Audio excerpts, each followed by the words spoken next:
Hello, everybody. This is Catholic Dad. Let's see, episode number 100. Wow, we made it. This episode I'm going to entitle Pride Grows in the Human Heart Like Lard Grows on a Pig. Like lard on a pig. And so I've been reading the book Gulag Archipelago. I've stated that before. This is about a day in the life of the Gulag Archipelago, what conditions existed to make it happen, and, essentially the fallen nature of humankind. And so in the Gulag, to get into the Gulag, there were a bunch of Soviet officers that were responsible for finding the prisoners, charging them, interrogating them, making them sign confessions, and then deciding upon what their sentence will be, and sending them off to the Gulag prison camps or killing them. And so, Solzhenitsyn analyzes like what makes somebody into such a monster that they're willing to do this to their fellow countrymen and to other human beings. And because the interrogations were horrific, and I don't know, you should probably read the book and see what they were like, but they were solitary confinement for days, and you'd have to stand for days in like a cell that's 2 by 2 feet in the dank cold with no clothes on, with nothing to lean on.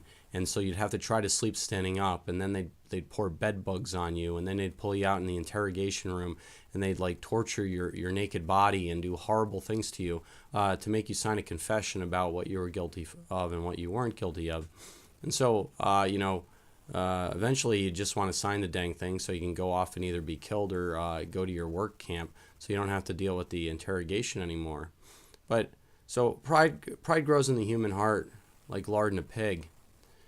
The people that were actually doing this, if you think for a second that you're any different than they are, I have news for you, because you're not. I'm not. Nobody else is. Like, how many people in your life do you know, particularly those that are in America or fat and happy and they have lots of food to eat? Do you know of people that would be Soviet prison guards or Nazi prison guards or something like that? You probably can't name anybody. But the fact of the matter is, most people would, if placed under the correct circumstances. Most people have enough darkness in their hearts and enough pride in their hearts to elevate them to that position to be the guard within the prison camp. Now, think about it, how it works out. You know, you're a good Soviet, and you're going along in your life, and the somebody in the government decides, hey, by the way, you're this profession or that profession, a teacher, garbage man, whatever it is, and they say, well, how about you want to be assigned to this office? You're going to be like the minister of something, and you can have this new position. It comes with a little more money, maybe a better house or something like that. And you say, hey, that's not a bad idea. That sounds like a great idea. And they give you this little accolade for being a loyal Soviet. And then you start getting more responsibility and more responsibility. Now, the problem is, as you grow in the responsibility, you start having authority over other people, and you start having the capacity to dominate other people. Now, in America, that may seem like not such a big deal, because you don't really have the legal authority to do horrible things to other people.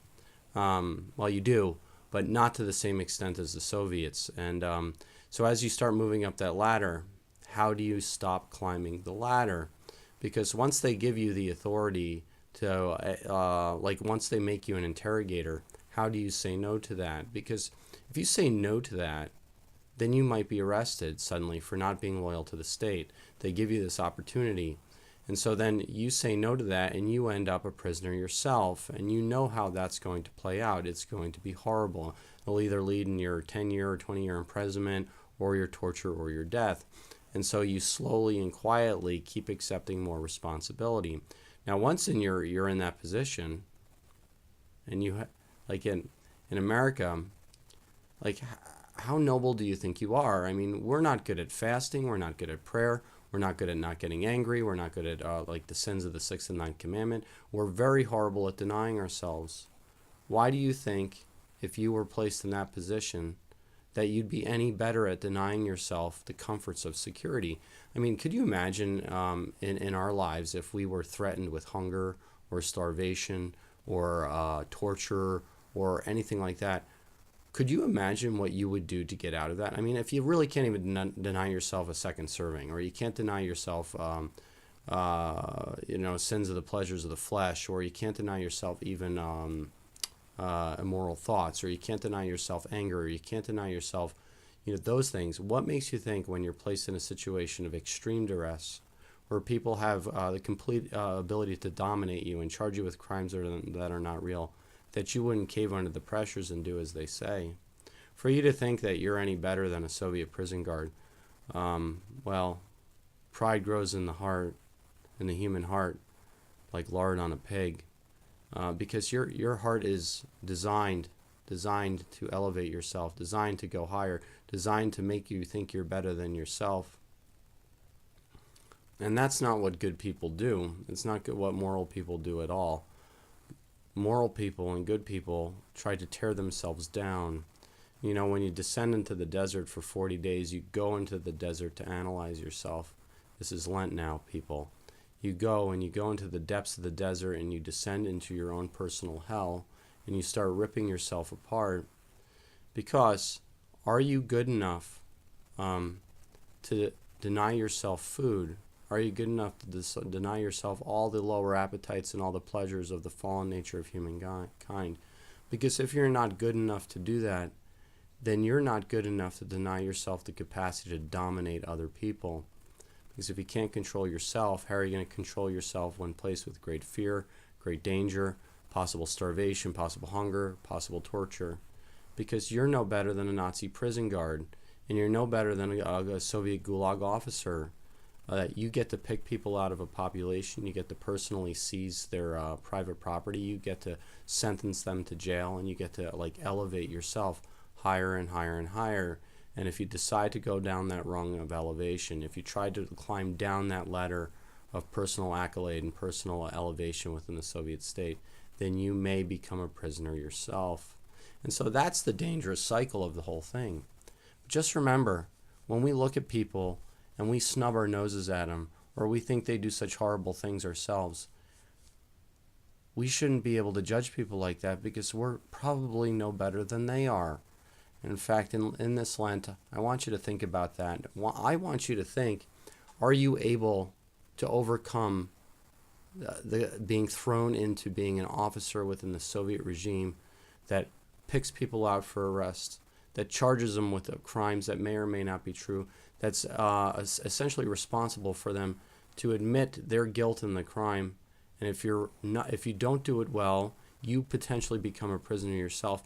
And if you do it well, you're rewarded with food, good housing, people's private property. You get elevated in society. Are you good enough to place yourself in personal risk for your own fellow countrymen and place yourself lower on that ladder, to climb down and to deny yourself those pleasures of elevation? And if you say you are, and that's the end of it, well, then I'll say you're superficial, and I'll say that you don't have a deep prayer life, and I'd say you're probably a liar, because I don't know anybody that probably would have the capacity to do that under such duress. Or maybe I'm wrong about that. Maybe I'm being prideful and hubristic. Maybe I'm the one that needs to cut back on the pride. But I can tell you what, I'm not certain when placed under conditions of grave torture if I wouldn't be willing to take those reins and climb that ladder of human pride. We need to cut ourselves down. We need to deny ourselves. In this Lent, we need to descend into hell and look at our own personal fallen nature and decide what we would and what we wouldn't do under times of duress. And then we need to correct. We need to correct our actions and create a battle plan, essentially. And I guess that's all I have to say. Pride grows in the human heart like lard on a pig. And think about that. Pigs are made to grow lard, so therefore human hearts are made to grow pride. And that's the battle. That's the internal battle we have to struggle with day in and day out, to cut ourselves down, to deny ourselves, to die for ourselves, to be contemptful of ourselves, and to elevate the Lord above everyone else. And this is Catholic Dad. Just like or subscribe, share with your friends if you like the contents of these videos, and get to Mass, pray the daily rosary, and have a great night. Thank you. God bless.